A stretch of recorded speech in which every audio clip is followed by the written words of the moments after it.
I would like to welcome Ustada Yasmin Mogahed. With her unique brand of inspiration and thought-provoking talks, Yasmin Mogahed has become one of the most sought-after speakers in the Muslim world.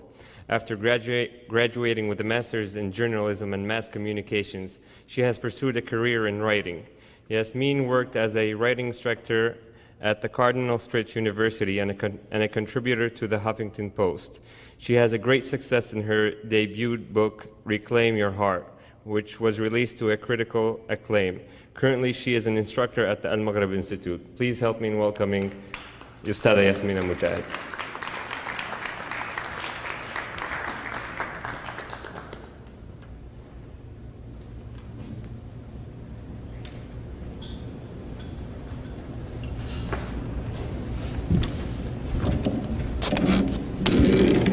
السلام عليكم. أعوذ بالله من الشيطان الرجيم. بسم الله الرحمن الرحيم، والصلاة والسلام على رسول الله وعلى آله وصحبه أجمعين. رب اشرح لي صدري ويسر لي أمري واحلل عقدة من لساني يفقه قولي. I want to begin by apologizing. I'm a bit sick, but inshallah ta'ala I have enough of a voice to speak to you as of now. Pardon? No, I'm okay. I'll stand. I actually want to share just a couple things with you. Every time I get asked to speak at events like this, I try to leave the audience with essentially one message, one take-home message. And I feel like if we can leave with that one take-home message, then I will have felt that I accomplished my goal. And that take-home message is this. A lot of times, especially before I come on the stage, you'll have many people who came before me encouraging you to give and encouraging you to share and encouraging you to serve. And that's the purpose of these events, is to encourage you to help others. And a lot of times the focus in that is help others because they need your help. Help others because they are impoverished or they are going through difficult times. And that's all true. That's all true. But a lot of times the focus becomes help others because they need you. I'm actually going to stand up here and say something totally different. And that is this. I'm going to ask you to help others because you need them. Which is a bit strange because we're talking about people in Syria. We're talking about people, we ourselves here, we're comfortable, we have amazing food. We aren't worrying about getting bombed. We are a bit worried about being detained, but that's a different issue. We aren't worried about we're not worried about our overall physical safety. And yet I am telling you that you need them, and that's unusual. That's a strange thing to say, and I'll explain why I'm saying that. The reason why I'm saying that is and this is the argument I want to make just for the next few minutes that I have, is that actually when you help another person, you're helping yourself. And that may seem strange. We may not have ever thought of it that way, but in fact, that's the truth. That when you help another person, the very first person who you're helping is yourself. And that helping that other person is a beautiful consequence of help and service, but essentially you are helping yourself first and foremost. And I'm going to tell you why that's the case using two different methods, two different paradigms. So when I talk about this, I like to talk not only from an Islamic point of view, but even just simply from a secular psychology point of view. What studies have found that study things that look into things like happiness, things like well-being, there's a lot of studies nowadays that move away from this whole focus on abnormal psychology. Traditional psychology has been very focused on looking at a human being and thinking, okay, this is what's wrong with the human being, and here are the symptoms, and here are the treatments. But there's a new wave of psychology called positive psychology. And positive psychology its focus is a little different. Its focus is more on how can we help human beings, how can we study what will help increase well-being. This is the wave of psychology that studies things like happiness, How do you increase happiness? How can I live a higher quality of life and have a greater well-being? Now, in this research, what they found is, one of the things that they found is that when it comes to happiness, happiness is one of those things we tend to think that if I can just achieve X, Y, Z, then I will be happy. If I could just get that job, or if I could just get that raise or that house, or whatever it happens to be that we believe will give us that happiness, we think that happiness is something that once I receive this thing, then I will be happy. But what they found, interestingly enough, in research is that when people have events in their life which they consider very positive, they win the lottery, they get a new job, something that they really, really want, that what happens to their happiness is there's only a temporary spike, if that makes sense. So essentially everyone has something called a baseline happiness, where they're at a certain level of happiness or well-being. And that when events happen in your life that you've really been craving, that you've really been working for, something that's considered a very positive event, there will be a spike, but it's quite temporary, it's short-lived. So a person will have an increase in their happiness, but then eventually they just go back to baseline. And that people essentially live around their baseline. And it's not very easy to increase the baseline. So what do? They look at, well, what are the things that can increase the entire baseline, not just give us these spikes. And one of the things that they found, which I found just blew my mind, is that one of the most reliable ways to increase the baseline, not just get those spikes, but increase the entire baseline of happiness in my happiness, your happiness, well-being in general. One of the most reliable ways to increase the baseline is the service of others. It's to help other people. It's to give to other people. It's to be generous. It's to aid a person who's in need. That's what they found. They found that things like volunteerism, that this was in fact therapeutic to the person who was doing it. And what's very interesting about that is there was another study. So everyone tells you money doesn't buy happiness, right? Everyone knows that. This actually isn't true. Money does buy happiness. And now people are wondering, well, what's wrong with her, right? Money does buy happiness, but what's interesting is it only buys happiness when you spend it on others. That they found that in these studies that the people who were using their money, who spent money on others, that it in fact did make them happier. But when they spent it on themselves, it did not. Isn't that fascinating? So I have this money, but if I spend it on myself, it doesn't really do much for my own well-being or my own happiness. It doesn't increase my happiness. However, they found that when you spend it on others, it actually makes you happier. And this was such a powerful result, such a powerful outcome, that they found it even applied. If I even call to mind something that I bought for another person or something I spent on another person, even that will make the person feel happy. Just remembering a time when they spent on others, it will actually make them happy. It will increase their happiness. So now we're starting to see a trend here, right? That this is something within the fitrah of a human being. This is something that is divine. It's a divine design. That it's something that the Creator has designed and inputted within the human being, that when I give to others, I feel good. That it actually makes me feel happier to give and help and serve others. Now there's another layer here that I feel is deeper, and that is this.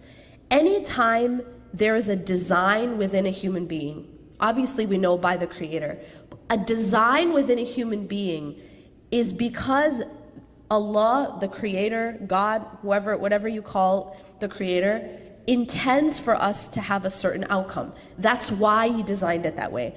And when I started reflecting on this fact, the fact that even secular psychology has found the powerful effect of giving, the powerful effect of service, the powerful effect of being, helping one another. And what it made me realize is this is what God wants from us. Because God, the designer, right, the Creator, put within us a nature, a fitra, that makes it feel good to give. We actually get a reward intrinsically. Do you know what I'm saying? That it's intrinsic within, that immediate reward. Before we wait till the Day of Judgment, we haven't even gotten to that subject yet, right? Just now here, even a person, and this is what's amazing, is Allah created this in the human, even a person who doesn't believe in God, even a person who doesn't have faith is gonna feel good giving. That's just the human design.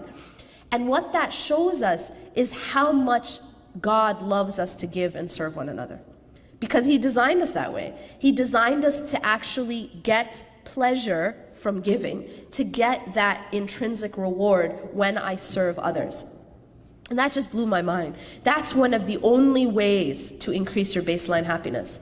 And everything else in the world won't do it. The lottery won't do it, your promotion won't do it, getting whatever power position, it won't do it. But serving others will. And that's amazing. That just shows the power and importance of service to others within the divine design, within that design. Now, something else that they found, and I said, it's very, very difficult to increase that baseline happiness. Something else, only other thing that they found reliably to increase happiness, the entire baseline, is the practice of gratitude. Is to show and practice regular gratitude. So something, for example, like keeping a gratitude journal, writing down 5 things every day that you're grateful for will, in fact, increase your baseline happiness, and has been found to be a powerful treatment for depression. That if they have people who are suffering from depression, just having them keep a gratitude journal will actually help them in treating their depression. Similarly, when a person is suffering from depression, when a person is suffering from any kind of difficulty, when they themselves are in a low place, they themselves are suffering, one of the fastest ways to come out of your own suffering is to help another person who's suffering, is to aid another person who is in difficulty, to serve someone else. And in fact, it's extremely therapeutic for the one who's suffering. That it's one of the fastest ways to come back out of your own dark place is to help another person who's in a dark place. So you find that these are just again secular psychological reasons why service is in fact serving myself. That essentially that when I serve another person, I'm actually helping myself, I'm serving myself. Now, if I switch over to the Islamic paradigm, and what does the text say about service? What does the text in the Quran and the Hadith and the Sunnah say about serving others? It'll blow your mind when you read how much emphasis there is within our tradition, within our deen, about serving others and helping others, and the immense reward for that. One of the things, now I told you that I have a take-home message for you. Does everyone remember what it was? Anyone? When we serve others, we are serving ourselves, or rather we help because we are the ones in need of those people and to help. Now I'm going to add another take-home message. And this is something that you'll find is an overall theme. If you scan the text, Quranic, Hadith, Sunnah, if you scan the text, you'll find that there's among many, there is an overall theme. And that theme is this: how I treat the creation is how I should expect God to treat me. That's the message. How I treat others, and this includes all creation, by the way. It includes humans as well as animals. As we know, there are many texts about the treatment of animals and people who were in fact saved because of their treatment of animals, and other people who were punished because of their mistreatment of animals. So in general, the way that I treat the creation is how I should expect to be treated by the Creator. Now that's another very powerful message, right? That's a very powerful understanding, because now all of a sudden, when I am good to others, when I give and I am generous and I serve others, and I am selfless, I am in fact doing what? Because you see, what am I doing? I know once I know with certainty that how I treat other people is going to be how God treats me, then all of a sudden my goodness to others is in fact getting goodness for myself from the Creator. And that's a different level, right? Because now we're not talking about human beings giving to me, we're talking about God giving to me. We're talking about God giving to me. That's a different level. And this is found again and again and again throughout the Quran and throughout the Hadith. For example, during the time when Aisha radiallahu anha was being accused of being unchaste, and her father Abu Bakr radiallahu anh found out that one of the people who was accusing her was a relative of him who he was even financially supporting. Now, when he found this out, we can imagine how we would feel, right? Somebody slandering your own daughter, and someone from your family doing it. Not only someone from your family, but someone who you're financially supporting, you're giving financial support to. So what does Abu Bakr radiallahu anh do? He doesn't go and try to get revenge. He's not going after him. All he does is he withholds the financial support. That's it. Now, Allah subhanahu wa ta'ala reveals a verse upon this occasion. He reveals a verse in which he says to Abu Bakr radiallahu anh, addressing this specific case, but of course all people for all time, because it's a timeless book. And in that ayah he says, let them, what's translated as, let them pardon and overlook. Why? Why? In the Surah An-Nur, why? أَلَا تُحِبُّونَ أَن يَغْفِرَ اللَّهُ لَكُمْ. Do you not love for Allah to forgive you? And that's it. So right there, Allah subhanahu wa ta'ala has established a connection, right? And that connection is that when I am a certain way with people, see, if I forgive others, if Abu Bakr radiallahu anh forgave that man, that relative, for what he did, which is something that is unspeakable, what he did, yeah? And if he forgives him, then Allah is saying that there's a connection between that and getting the forgiveness of Allah. And that's a whole different way to look at it, right? Because you and I, we don't like to forgive people sometimes because we feel that they don't deserve our forgiveness, right? He, she doesn't deserve my forgiveness because he, she hasn't done, hasn't kissed my feet enough, hasn't groveled enough, hasn't even said sorry. This relative didn't do any of those things. He didn't do any of those things. But Allah here is completely shifting the focus. The focus is not even about the relative. Allah doesn't say, forgive the relative because he was regretful, or because he said sorry, or because he helped you one time, in the past. It wasn't actually even about, the relative almost becomes irrelevant in the equation. Does that make sense? In the sense that Allah is saying to Abu Bakr and to all of us that how we treat others is really essentially at the root about our relationship with God directly, about me and Allah. And he says, أَلَا تُحِبُّونَ أَن يَغْفِرَ اللَّهُ لَكُمْ. Do you not love for Allah to forgive you? And so it really just became about Abu Bakr and Allah. It didn't, like Allah's taking the relative out of the equation in a sense.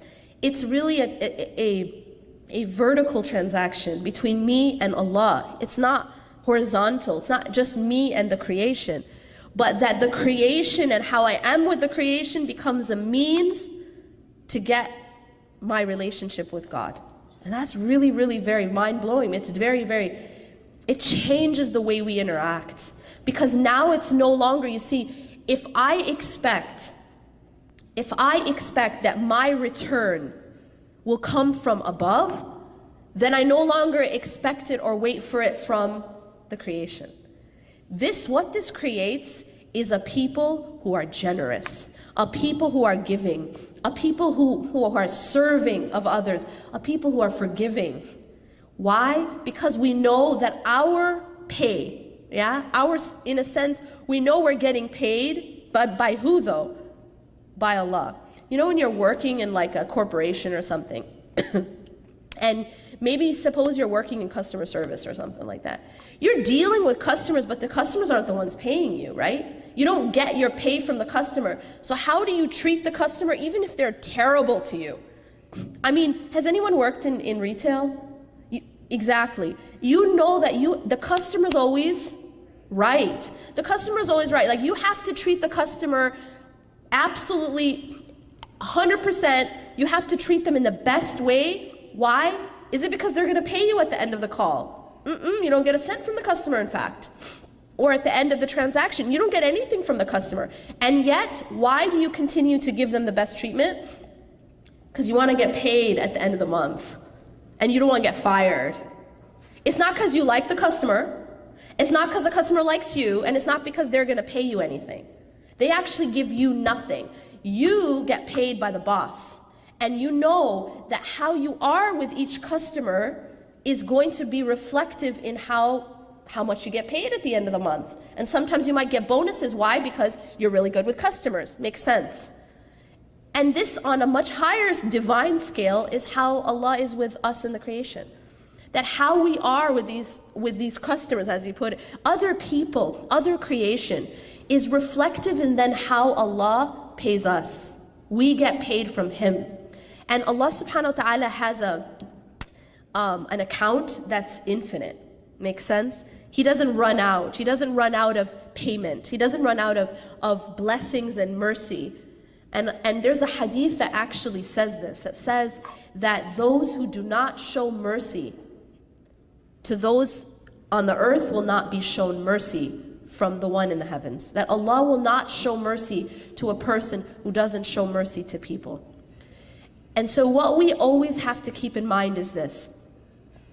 How I am with people, how I am with the creation, is a reflection of how God will be with me, not only in this life, but in the next as well. But also in the next. And that takes me to the next step. I've spoken so far about the reward in this life. And there is a reward. There's, in fact, first I said there's an intrinsic and immediate reward in this life, in that I actually feel happier, and it's an alleviation of my own pain. It's an alleviation of my own pain to help another person who's in pain. And that's a fact, and it's been shown in countless studies. Not only is it that intrinsic, immediate reward in this life, but on top of that is that I will also be blessed by God in this life. One thing anyone who's ever done it will attest to, and I know anyone in this room can attest to this. Any amount of money, actually any gift, but we'll start with money. Any amount of money that you give for the sake of Allah, it always gets returned to you. And when it gets returned to you, it's usually multiplied. And I always see people nodding their heads, because if you try it, you know it. It's experiential. That you, in fact, do not lose the money that you give for the sake of God. You actually don't lose it. It becomes like an investment. So you see, for example, if I were to ask people in this room, does investing your money mean you're losing your money? Everyone in this room would know what the answer. When I invest my money, what am I doing? Am I losing that money? Question. I'm actually growing that money, right? But if I ask a little kid, a 5-year-old, if I ask a little kid who only has saved up $20 and they're really excited about the 20, and now I ask that 5-year-old kid to put that $20 into an investment, they will feel what? That they've lost that money, right? Why? Because the understanding of that child is not as advanced. The understanding of the child is, as soon as I let go of this money, it's lost.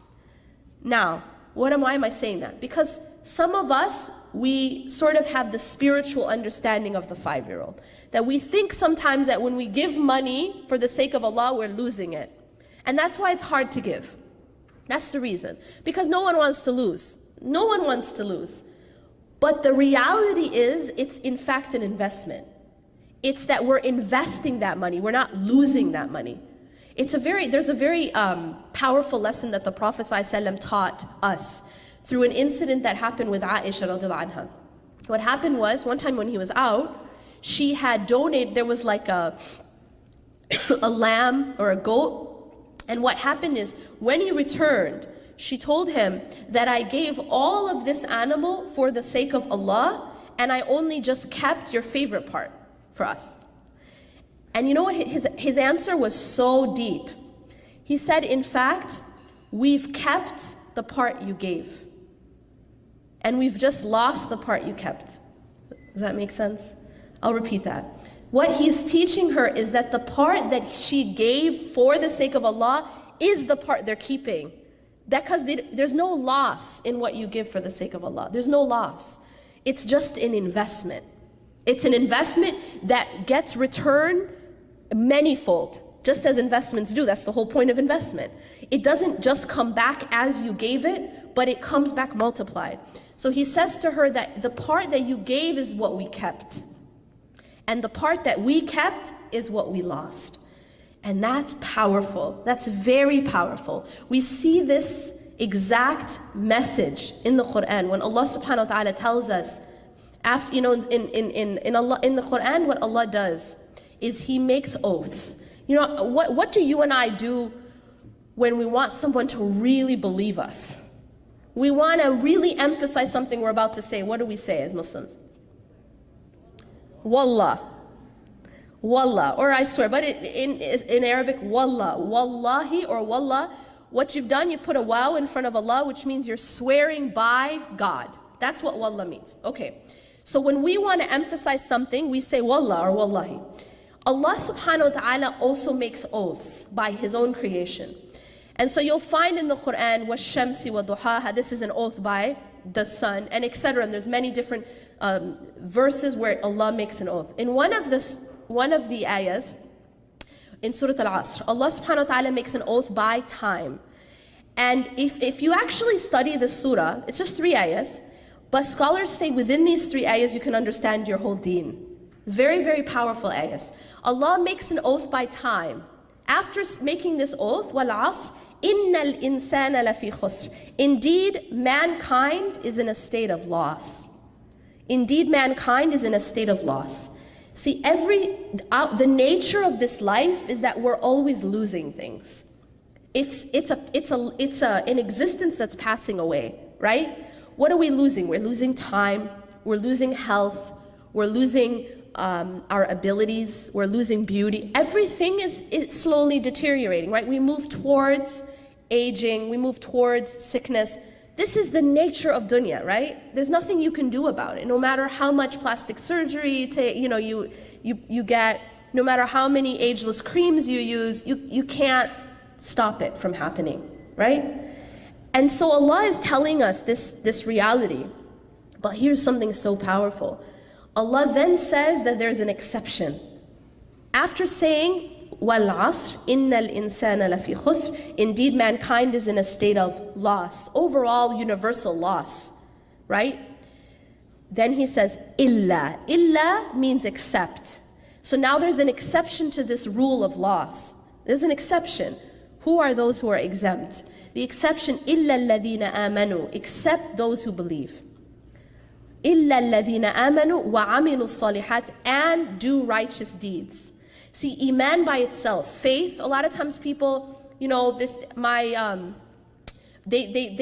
think that all that matters is faith in the heart, but it doesn't show up in action. It's not enough, right? We can't say, I pray in my heart, I fast in my heart, I wear hijab in my heart. It's something we have to also do externally. And so Allah is saying, إِنَّ الْإِنسَانَ لَفِي خُسْرٍ إِلَّا الَّذِينَ آمَنُوا وَعَمِلُوا الصَّالِحَاتِ. So those who believe, that's the first qualification. The second is they do righteous deeds, that they turn that belief into action. And then, إِلَّا الَّذِينَ آمَنُوا وَعَمِلُوا الصَّالِحَاتِ وَتَوَاصَوْا بِالْحَقِّ وَتَوَاصَوْا بِالصَّبْرِ. It's completely comprehensive. They believe, they do righteous deeds, and then they enjoin others. They call one another. They do not only believe and practice in private, and in their rooms and in their caves and in their masajid, but they go out to the community, they work and they serve and they call others to goodness. Tawasaw bil haqq, they call for truth. These people who are standing and protesting now, right? They are seeing a situation which they believe is unjust. Even if it's not affecting them directly, but they see that it is unjust and they're going and standing for truth. This is what a believer should do. That it's not only what's affecting me and my family, right? It's not only about just praying and fasting and going to the masjid and coming home, but it's also service. It's going out and helping and standing for justice and standing up for what's right. So this is part of the qualifications. They believe, they do righteous deeds. They enjoin one another to truth, وَتَوَاصَوْا بِالْحَقِّ وَتَوَاصَوْا بِالصَّبْرِ, and they enjoin one another to patience. Because in order to take this path, you're going to have a lot of patience, and you're going to have a lot of perseverance, and you're going to have to be able to stand firm. And so what does this teach us? It teaches us that everything we own is actually in a state of loss. That we are in a state of loss of every single thing that we own, our money, our health, our time, except those things which we give to Allah. And so that's really powerful, because our money, just like this example with the goat, our money doesn't go with us in our grave, does it? Is there anyone in this room that's going to take their money with them to their grave? False. We actually can take our money to our grave. How? Well, that sounds insane. The Prophet ﷺ said that when a person dies and enters their grave, all of their deeds end except for three. Except for three. And what are those three things? One of them is something called sadaqah jariyah, which means a sadaqah, a charity that you gave that continues to benefit others. It's actually going to come back to your grave. So your money is coming back to you in your grave, but only that which you gave to Allah. Isn't that powerful? The rest stays. The rest stays. The rest doesn't come back with you. Only that which you give, you keep. And that's the lesson. أقول قولي هذا واستغفر الله لي ولكم إنه غفور رحيم سبحانك الله وبحمدك أشهد أن لا إله إلا أنت أستغفرك وأتوب إليك والسلام عليكم ورحمة الله وبركاته.